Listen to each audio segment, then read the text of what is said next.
Good morning. Today is day 5. It's Monday. We're going to be reading from Job 6:9. And it says, after losing everything, Job has to continue listening to and responding to bad advice from his 3 friends. In response to Eliphaz, Job defends himself. He's despairing, but he doesn't curse God. He knows his pain isn't the result of sinful actions.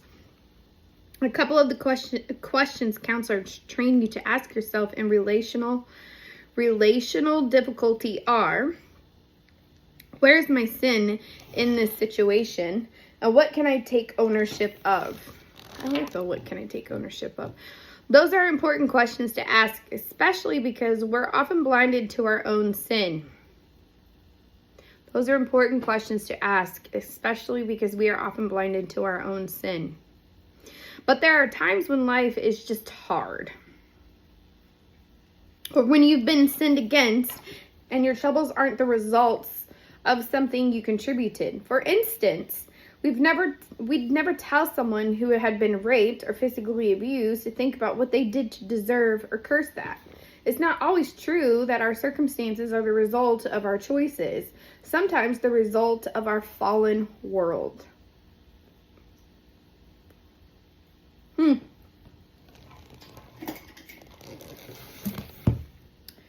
For instance, we would never tell someone who has been raped or physically abused to think about what they did to deserve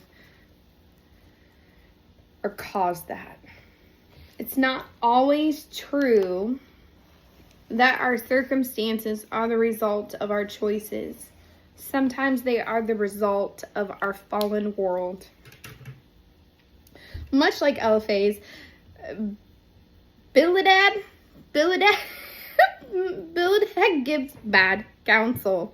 He tells Job he needs to repent.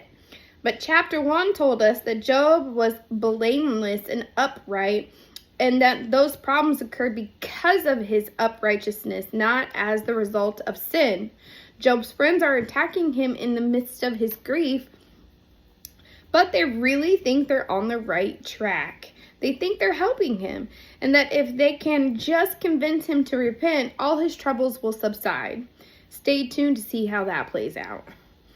Job replies to B, because I do a terrible job pronouncing that, with a lot of truth about God. Job says he'll appeal for mercy to his accuser, 9:15. Who is his accuser? While this could be a reference to God, it could also refer to Satan, whose name means the accuser of the adversary. However, one of the other ways the Hebrew can be translated is, I must appeal for mercy to my judge. If that's what he's saying, then it seems he's referring to God. Regardless of whether Job is referring to his accuser Satan or to his judge God, this is a good place to point out something about the word mercy. We often use the words mercy and grace interchangeably because they actually mean 2 very different things. They're like a pair of opposites that work together. Mercy is when you don't get what you deserve. Mercy is when you don't get what you deserve. For fallen humanity, we all deserve hell. We've sinned against a holy God and tried to elevate ourselves to his rank. We deserve nothing but punishment. The fact that we're breathing right now is God's mercy towards us. Just like he showed mercy towards Adam and Eve when they sinned in the garden. He hasn't given us the immediate death we deserve for our rebellion. On the other hand, grace is when we get what you don't deserve. Grace is when you get what you don't deserve.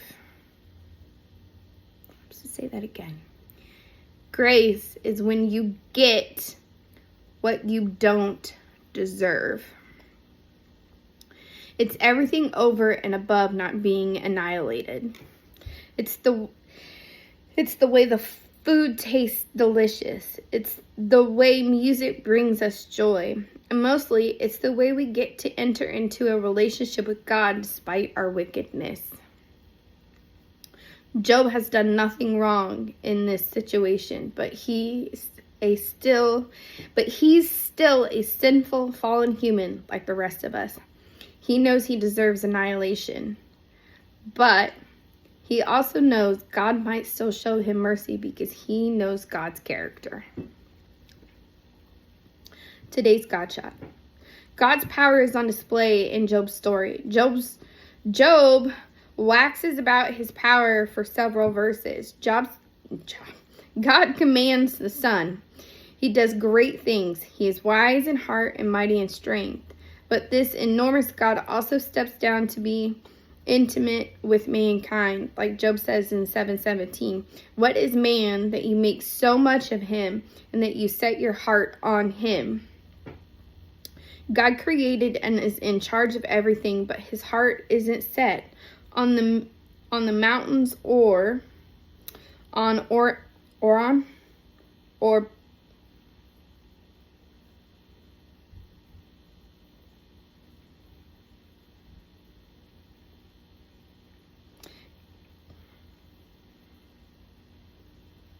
God created and is in charge of everything.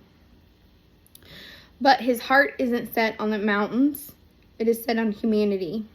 What a shocking gift. He is where the joy is. It's Monday morning. I do apologize for my lack of reading skills today. I really liked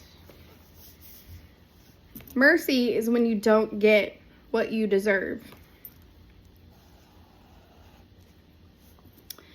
Grace is when you get what you don't deserve.